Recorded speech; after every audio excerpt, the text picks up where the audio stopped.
అబద్ధం రాజ్యం వెళ్తున్నప్పుడు సత్యాన్ని ఎలుగెత్తి చాటడమే పౌరుని మొదటి కర్తవ్యంగా ఈరోజు జర్నలిస్టుల మొదటి కర్తవ్యంగా ముందుకుపోతున్నటువంటి మిత్రుడు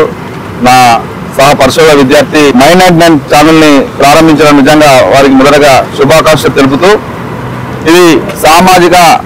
ఆర్థిక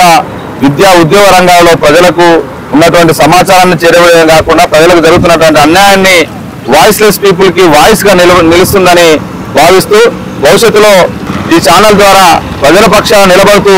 మరింతగా ముందుకు వెళ్లాలని ఉన్నత శిఖరాలకు ఎదగాలని కోరుకుంటూ ఈ సందర్భంగా శుభాకాంక్షలు తెలుపుతున్నాం।